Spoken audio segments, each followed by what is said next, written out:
Konečne doma. Povedal som sebe, keď som po dvojtýždňovým turné lihal v noci do posteli. To doma še mi potvrdilo aj ráno, keď som začul sladký Eržin hlas. No, konečne, že si oči otvoril. Vylihuješ, jak keby si bol na hotelu. A preto špíš s okularami.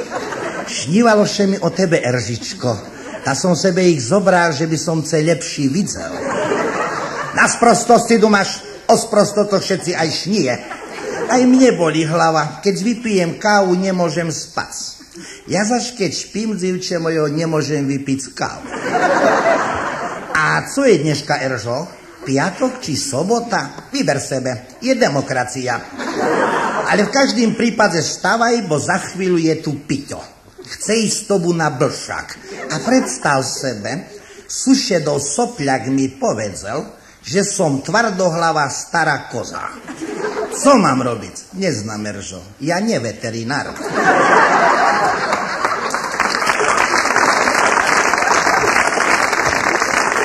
Ale ty mi radši hneď vyšvetli, na co tu bola švekra. Jak znaš, že tu bola? Na stoliku je moja fotka opľúvaná.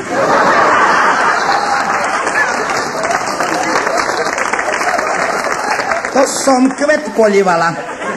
Tebe už len rohy chybejú, že by si bol somár. Eržo, somár nemá rohy, tak potom ti už nič nechybí.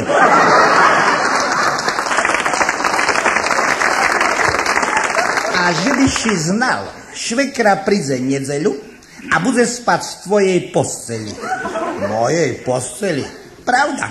A zda ju nedám spať jak žobráka na divan do kuchni.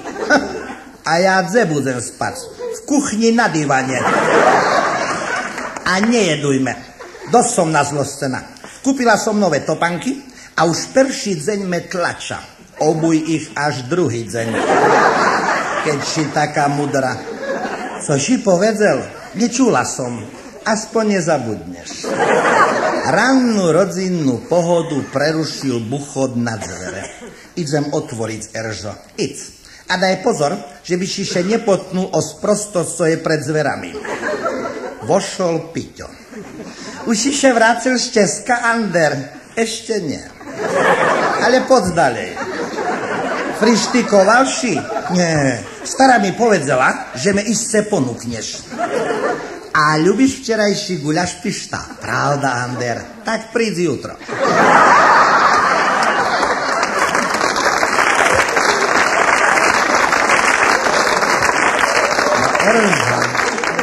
Erža už pripravila nám na stôl salám, kolbasu, slaninku, aj varené vajca a nechybel ani syr a tvarohový koláč k čaju. Vidno, že čekala švekru. Keď sme še najedli, tá pišta ju popýtal, že by mu z toho všetkoho zabalila aj domu, aby stará videla, jak sme ho pohostili. Dobre, že padal dyšť a bolo mokro, bo z Eržiných očí lítali také iskry, že by celá ulica bola v plameňoch. Piťu, a co chceš ty kúpiť na Blšaku, že si ja musím poradiť?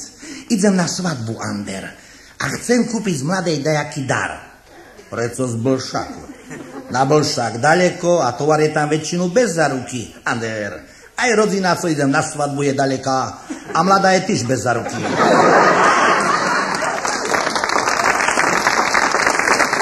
Doma ju volajú bumerang, bo keď raz še vydá, furt še vrací.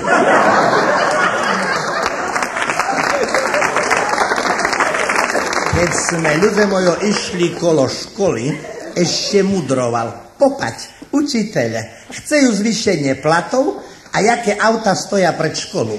Pišta, to sú auta študentov.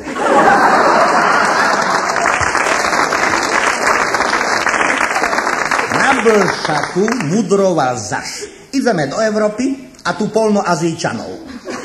Od jedného už chcel kúpiť rádio. Ander, hutorí, že s tým rádiom še dá aj Paríž ulapiť. Dá, pišta. Len musíš bývať z Lyonu. Pri stánku s textilom še pýtam, to tá dĺžka látky je v milimetroch? Nie, to je cena. A pri ostatných stánkoch sme, ľudia moje, od týždne pochodili. A keďže mladá podľa Pištu má najväčšiu záľubu v cestovaniu a vydáva sa do Žiliny, poradil som mu, že keď bude zašie rozvádzať, kúpi jej listok do Košic.